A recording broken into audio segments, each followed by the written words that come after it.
Class 11th. Today we are going to resume the reading of chapter number 8 from the book Hornbill. The chapter's name is Silk Road. So we have done the reading till here. यहाँ तक हमारी reading हो गई थी. हम थोड़ा सा आगे बढ़ेंगे. So here, a swath of the white stuff lay across the track in front of us, stretching for maybe 15 meters before it petered out and the dirt trail reappeared.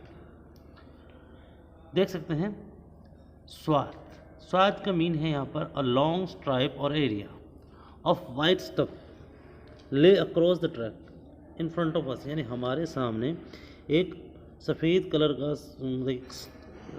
एक गुबार से सफ़ेद कलर का सारा चारों तरफ उनके सामने की तरफ आ गया. स्ट्रेचिंग में भी 15 मीटर की लंबाई तक, और to diminish gradually to stop. जैसा कि एक सिंपल सा उदाहरण देता हूँ मैं आपको. जैसे कि कहीं से मिट्टी वाले इलाके से जब एक कार जाती है तो पीछे आपने देखा होगा कि बहुत सारी मिट्टी का गुबार सा रहता है. ये उसके बारे में बता रहे हैं कि एक वाइट स्टफ सा रह जाता है. जैसे कोई कार है, बाइक है, वो किसी भी मिट्टी वाली जगह से जाती है तो क्या होता है, पीछे एक ट्रेल बन जाती है, एक स्ट्रिप बन जाती है सफ़ेद सी. उसके बारे में बात किया है. सो इसको थोड़ा वाइट कलर की क्यों है, क्योंकि वो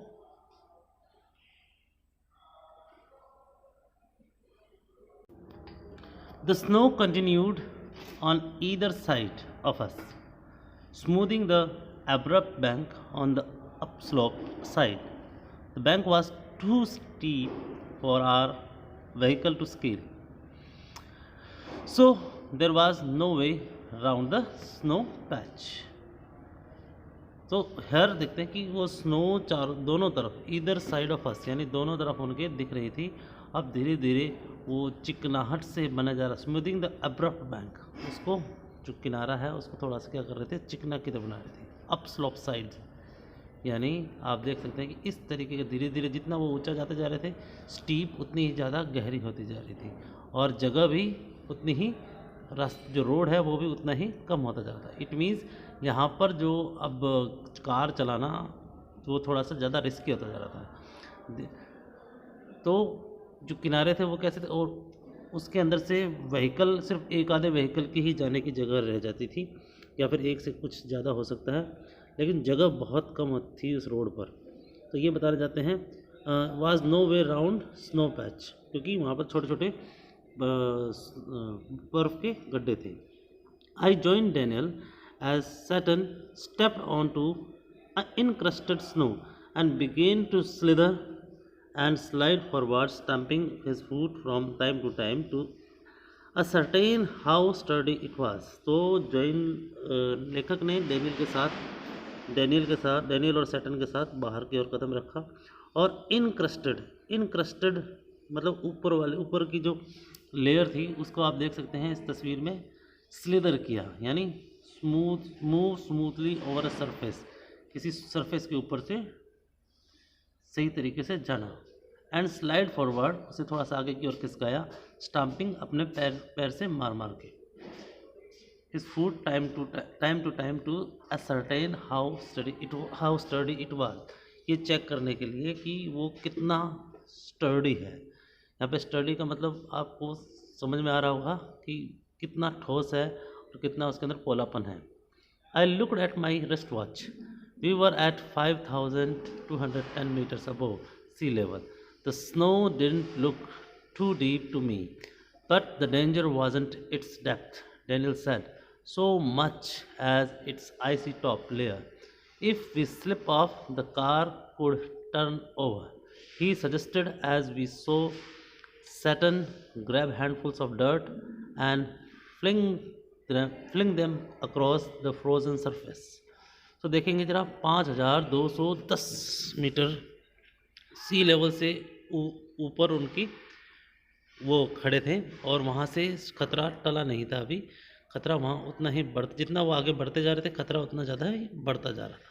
क्योंकि अब वो कहाँ पहुँच गए थे, आईसी टॉप पे, यानी बर्फ़ की आईसी टॉप लेयर पर पहुँच गए, सबसे टॉप लेयर थी जो बर्फ़ की, वहाँ पहुँच गए थे। अगर वो वहाँ से खिसक जाते तो हो सकता है कि उनकी कार पलट जाती, और इसीलिए सैटर्न ने क्या किया, हाथ में लिया ग्रैब मतलब हाथ में लिया उसने, हैंडफुल ऑफ डर्ट, पूरा हाथ भर के थोड़ी सी मिट्टी ली और उसे फेंक दी अक्रॉस द फ्रोजन सरफेस, जो सूखा हुआ स्पेस था उसके ऊपर मिट्टी फेंक के उसे थोड़ा सा लेस स्मूथ बनाया। We both pitched and when the snow was spread with soil, Daniel and I stayed out of the vehicle to lighten Saturn's load। तो देखेंगे यहाँ पर जैसे ही वो जो डर्ट यानी मिट्टी जो डाली गई थी उसे थोड़ा सरफेस हल्का बना दिया जाएगा। He backed up and drove towards the dirty snow, eased the car onto its icy surface and slowly drove its length without apparent difficulty। 10 minutes later, he stopped at another blockage. Not good, sir, Saturn announced, as jumped out again to survey the scene। अब क्या हुआ यहाँ पर,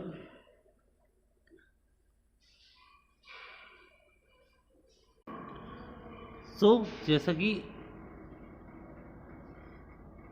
ही backed up, यानी उसने थोड़ा सा पीछे देखा, थोड़ा चेक करने की कोशिश की कि क्या था, टुवर्ड्स द डर्टी स्नो, वो जो स्नो थोड़ी सी डर्टी हो गई थी क्योंकि डस्ट डाल दी गई थी उसके ऊपर। कार किस तरीके से आसानी से उस बर्फीले सरफेस से निकल सकती थी, आईसी सरफेस, बर्फीला सरफेस। उन्होंने धीरे धीरे slowly drove its length without apparent difficulty, यानी ज़्यादा मुश्किल ना आते हुए, ज़्यादा मुश्किल ना खड़ी करते हुए उनको आगे की ओर बढ़ाया। 10 मिनट बाद ही we stopped at another blockage, अलग एक जगह और, क्योंकि बर्फ़ के कारण वो रास्ते थे वो सारे रुके हुए थे। तो बाहर वो निकले कि चेक करने के लिए सीन कैसा है, तो वहाँ पता लगा कि नॉट गुड सर, इसका मतलब कि ज़्यादा अच्छा रास्ता नहीं है। सैटर्न ने अनाउंस किया as he jumped out again to survey the scene, survey का मतलब चेक करने के लिए कि वहाँ स्थिति आखिरकार कैसी है।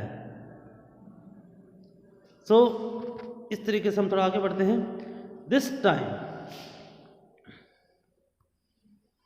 This time he decided to try and drive round the snow. The slope was steep and studded with major rocks, but somehow Saturn negotiated them, his four-wheel drive vehicle lurching from one obstacle to the next। इस बार क्या हुआ था कि उन्होंने ये decide किया था कि उस try to drive round the snow, यानी स्नो के साइड में से निकालने के लिए, लेकिन स्लोप जो ढलान थी वो इतनी ज़्यादा ढलान ज़्यादा स्टीप थी, इसीलिए and studded with major rocks, और उसके बीच में क्या फंसी हुई थी, एक तो ढलान थी और उसके अंदर रॉक्स थी यानी चट्टानें थी। But somehow Saturn negotiated them, किसी तरह से उन चट्टानों से सैटर्न ने गाड़ी निकाल ली।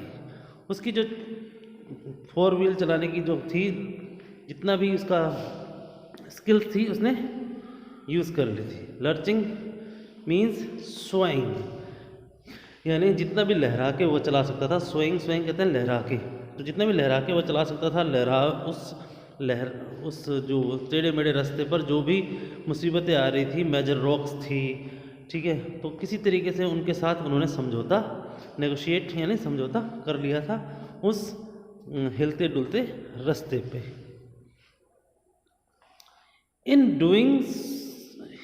In so doing, he cut off one of the hairpins band, regaining the trail further up where the snow had not drifted। अब देखेंगे यहाँ पर ये लिखा है हेयरपिन बैंड्स। हेयरपिन बैंड्स ये देख सकते हैं आप यहाँ पर। हेयरपिन बैंड कैसा होता है, हेयरपिन की तरह ये जो मोड़ होते हैं सड़कों पे, ये हेयरपिन बैंड्स कहलाते हैं। तो regaining the trail further up, और धीरे धीरे क्या हो रहा था, वापस वो ट्रेल पीछे की तरफ आ रही थी, जहाँ पर स्नो को क्या करना पड़ा, हटाना पड़ रहा था। I checked my watch again as we continued to climb in the bright sunshine. We crept past 5,400 meters and my head began to throb horribly.